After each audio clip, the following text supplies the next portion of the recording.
दोस्तों आज के वीडियो में हम रॉबर्ट फ्रॉस्ट की एक बहुत ही famous poem the road not taken के बारे में स्टडी करेंगे।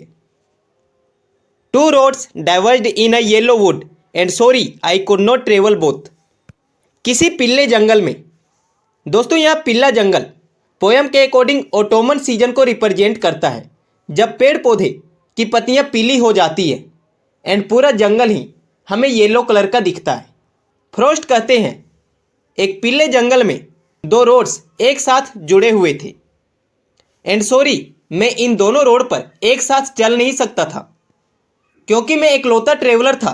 तो मैं देर तक खड़ा रहा और एक रोड को देखता रहा जितना दूर मैं देख सकता था, लेकिन बाद में मुझे ये महसूस हुआ, मैंने यह देखा यह जो रोड है किसी छोटे से जंगल में मुड़ जाता है जिसके आगे मुझे कुछ भी दिखाई नहीं दिया।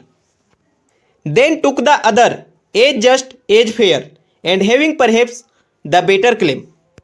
आगे की लाइंस में फ्रॉस्ट कहते हैं तब मैंने दूसरे रोड को चुना जो क्लीन लग रहा था एंड शायद मैंने अपने जीवन का बेटर ऑप्शन चूज किया था क्योंकि यह घास से भरा हुआ था और इस पर किसी भी तरह के निशान नहीं थे। शायद ऐसा हो सकता है इस रोड पर अभी तक बहुत ही कम लोग गुजरे हुए हो जिसके कारण ये रोड क्लीन लग रहा था। And both that morning equally lay in leaves no step had trodden black. Morning time में ये दोनों रोड इक्वली लग रहे थे, दोनों में कुछ खास डिफरेंस नहीं था क्योंकि पत्तियों पर किसी के भी चलने के कोई निशान नहीं थे।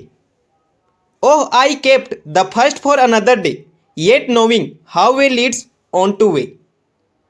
ओह मैंने अपना पहला रोड किसी दूसरे दिन के लिए रख दिया था, लेकिन मुझे डाउट हो रहा है शायद मैं वापस कभी आ ही ना पाऊं क्योंकि मुझे नहीं पता जिस रोड पर मैं जा रहा हूं वह मुझे कहां लेकर जाएगा। I shall be telling this with a sigh somewhere ages and ages hence. सालों बीत जाने के बाद मैं किसी को गहरी सांस लेते हुए बताऊंगा मुझे किसी जंगल में दो रोड्स मिले थे एंड मैंने उस रोड को चुना जिस पर कम लोग गए थे, जिसके कारण मेरे लाइफ में ये सारी डिफरेंसेज आ गई और मैं लोगों से यूनिक बन गया, एक पोएट बन गया। दोस्तों इस पोएम के थ्रू फ्रॉस्ट हमें बताना चाहते हैं हमारे लाइफ में भी ऐसा बहुत बार होता है।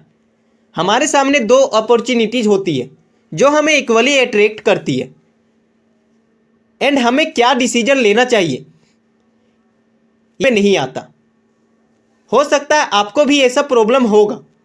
अगर आप बीए में पढ़ रहे हैं तो आपके माइंड में भी ऐसा प्रॉब्लम आ सकता है बीए के बाद एमए करूं या फिर बीएड करूं।